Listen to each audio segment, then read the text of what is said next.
श्री कृष्णा दोस्तों, मेरे राधा भक्ति चैनल में आपका स्वागत है। देखिए, आज घर में 5 चीज़ें दूसरों को या पड़ोसी को देने से क्या नुकसान होता है, इस बारे में मैंने ये वीडियो बनाया है।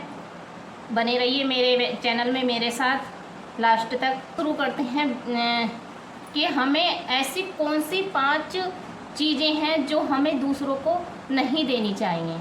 सबसे पहले नंबर पे आती है झाड़ू। देखिए दोस्तों, झाड़ू को लक्ष्मी का प्रतीक माना गया है। मान्यता है कि झाड़ू में माँ लक्ष्मी का वास होता है।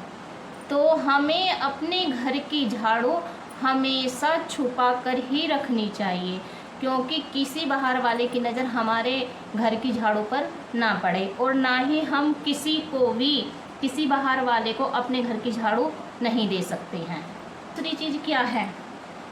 स्त्री के गहने। कहते हैं घर में जो स्त्री होती है, गृहिणी होती है, वो लक्ष्मी का रूप होती है। तो जो हम अपनी लक्ष्मी को गहने पहनाते हैं, वो किसी भी बाहर वाले को हमें नहीं देने चाहिए। विवाहित स्त्री की कुछ गहने ऐसे हैं जो हमें दूसरे को कभी भी भूलकर भाभी को या ननद को पहनने के लिए नहीं देने चाहिए, जैसे चूड़ी, बिछिया, मंगलसूत्र, ये 3 और एक सिंदूर। ये कुछ चीज़ें ऐसी होती हैं जो हमें कभी भी ना ही दूसरों का यूज करना चाहिए, दूसरे की इन चीज़ों को, ना ही अपनी चीज़ें दूसरे को प्रयोग में लाने के लिए देनी चाहिए, क्योंकि स्त्री के गहने हमारे घर की शोभा बढ़ाते हैं। इसलिए हमें अपने घर की स्त्री के गहने किसी बाहर वाले को पहनने के लिए भी नहीं देने चाहिए।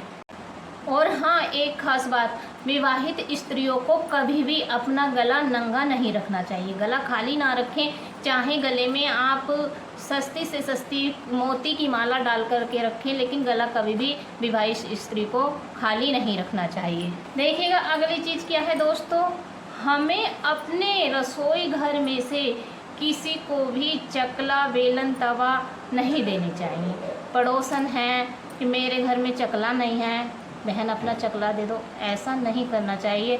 हाँ, हमें मदद करनी है तो हम एक एक्स्ट्रा चकला बेलन अपने घर में रख सकते हैं, उसको हम दे सकते हैं, क्योंकि हमें कभी भी अपने जो हम यूज करते हैं चकला, बेलन और तवा, इन्हें हमें कभी भी पड़ोसी को भी भूलकर नहीं देना चाहिए। इससे हमारे घर की लक्ष्मी चली जाती है और धन में, व्यापार में काफ़ी हानि होती है।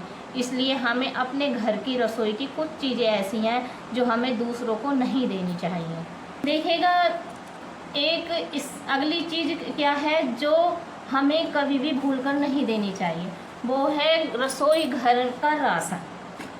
रसोई घर में शाम होने के बाद अंधेरे में हमें अपने घर की रसोई से चावल, आटा और दूध, दही अपने रसोई घर से नहीं देना चाहिए। शाम होने पर रसोई में जितनी भी सफ़ेद चीज़ें, हमें सफ़ेद चीज़ें किसी को नहीं देनी चाहिए, क्योंकि हमें अपने रसोई घर से सफ़ेद चीज़ें देना अशुभ माना जाता है। इसलिए हमें अपने घर की रसोई में से कभी भी ये नहीं देनी चाहिए। चलो जानते हैं अगली चीज़ और लास्ट क्या है। हमेशा रसोई को शाम को खाना बनाने के बाद, खाना सब लोग घर के सब सदस्य खा लेते हैं, तो उसके बाद हमें हमेशा अपनी रसोई साफ़ सुथरी कर देनी चाहिए, क्योंकि में माता अन्नपूर्णा का वास होता है, माँ लक्ष्मी का वास होता है। इसलिए रसोई को हमें हमेशा अपनी रसोई को साफ़ ही रखना चाहिए, कभी भी रसोई को गंदा नहीं छोड़ें। इससे माता अन्नपूर्णा नाराज़ होती हैं और घर की तरक्कियाँ रुक जाती हैं। हमें शाम को रसोई को साफ़ सुथरे कर ही छोड़ना है। हाँ, एक और बात है कि रसोई में कभी भी अंधेरा नहीं रखना है। आप एक 0 वाट का बल्ब रसोई में लगा करके रखिएगा। सारा काम ख़त्म होने के बाद आप 0 वाट का बल्ब जला करके छोड़ दीजिएगा। रसोई में कभी भी अंधेरा नहीं होना चाहिए। चलिए, मिलते हैं एक नेक्स्ट वीडियो में एक नई जानकारी के साथ। तब तक के लिए जय श्री राधे कृष्णा। आप जहाँ भी रहें स्वस्थ रहें, खुश रहें, और आप जहाँ भी रहें वहाँ हमेशा मुस्कुराते रहें। जय श्री कृष्ण।